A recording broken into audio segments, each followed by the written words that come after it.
Nobody called anyone a JT. Well, maybe a little. Jive Turkey is a little over the line, my man. You have no reason to be nervous. None whatsoever. And I'm going to tell you why in one word. And what's that word? Dibs. First Tips question of the day, sponsored by Trantolo and Trantolo. They've been getting you money for being injured since 1938, fighting for your rights in Hartford, Waterbury, Bridgeport, New Haven, and Torrington. And if you need someone to fight for you, call Trantolo and Trantolo at 844-999-9999. How do we feel about the new Sportsbook that opened up right near the XL Center? I mean, it's in the... It's attached. Right. It's attached to the XL Center. I love it. I can find some go figure. We're all shocked that you love it. I'm sure Bobby Bees is upset because you're not going to be there as often. It's a closer walk. I love it, right. But I would love it even more if we could bet on UConn stuff or just... you can't yet? No, you can't do any of that yet in Connecticut. There's still some red tape, some T's to cross, some I's to dot. Hopefully it does get done in the next year or so, but I see everybody's fears of what could possibly happen. I mean, Great American Ballpark has had some questionable bets being made in Cincinnati, but a lot of those... That's questionable people doing that. Correct. That's corrupt people. That doesn't mean all people are corrupt. They weren't doing it on the Reds at that venue. No, it just they were doing it on another state. Be thing, right? That venue that they made some of those plays that weren't on the up and up. I honestly continue... I understand there are going to be more NFL players, especially more college student athletes that are going to get in trouble with illegal gambling, some form or fashion. But I do think that the juice it creates brings a lot more people to the party. And I do think that more people will come to that venue because they know that they are going to be able to bet on the sport.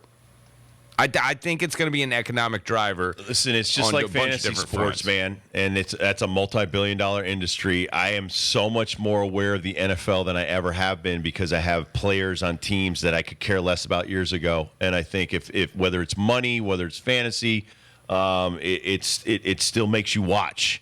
And as long as eyeballs are on the product, as long as you're putting butts in the seats, I'm all for it. Now, if people bet and then don't stay, that's a problem. I want people to stay and watch sports. So I'm kind of torn that, I don't want a certain part or sect of fandom going away because, I can lay down a bet here, or I could call this in, or I can, do it over my phone. That kind of it. I want more people to be at these games. Listen, It hurt me that more people weren't at FIU UConn.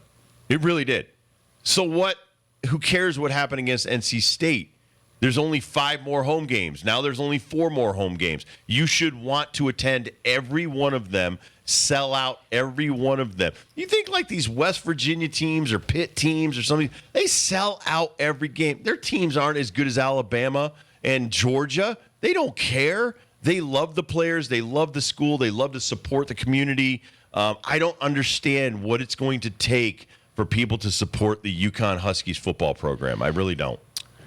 I don't know if, being able to bet on it is really going to move the needle of attendance as much as I hope it would.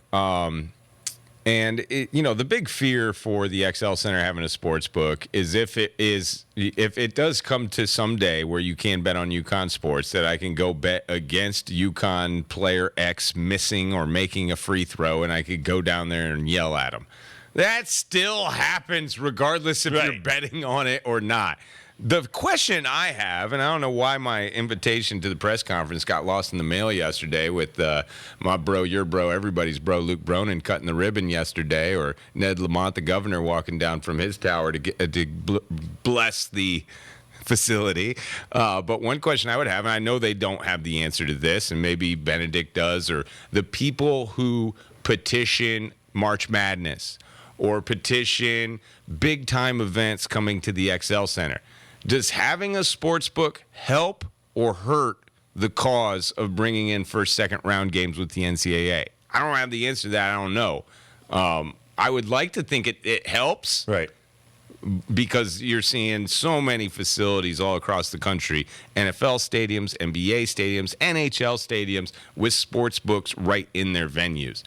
So I don't know. I love it. I love it. Kurt? Yeah, Kurt, what do you think about it? Yeah, more money's good. Does it? It's always a good thing. It's like the lottery, man. It's like the lottery. The more people that are doing it, the more people that are interested in it all, the more, revenue it's going to generate for the state.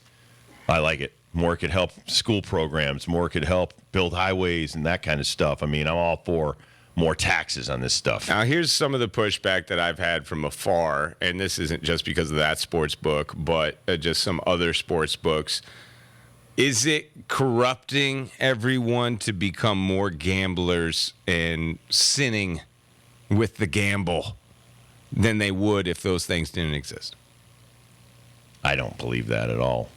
I say to those people, you could have found it illegally if you wanted to. Or I could could pull out my old phone. I don't have to go down anywhere. I could literally type it into my phone these days. No, there's apps on everything. As long as I'm in the border of a state that says the thumbs up, it doesn't matter if it's a physical sports book or if it's on my phone. Betting's betting. But if other states have it and we don't, people are just going to leave this state and go somewhere else to gamble or bet. Yes. So it behooves us to keep up with every other state to make sure that we're getting the people that are around us that come here and do it. Here's another question that I got in the last couple of weeks about this particular venue.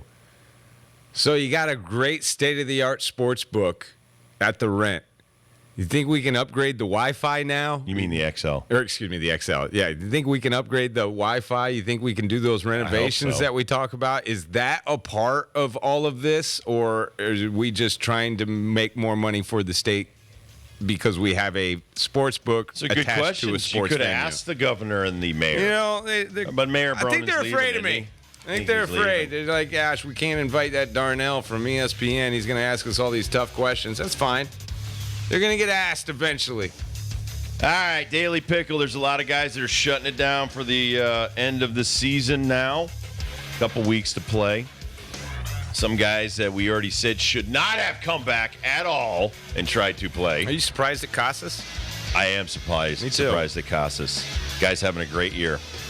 Rob Dibble Show, Ben Darnell on your afternoon drive. Thank you so much for supporting us and keeping us on the air. We'll be right back.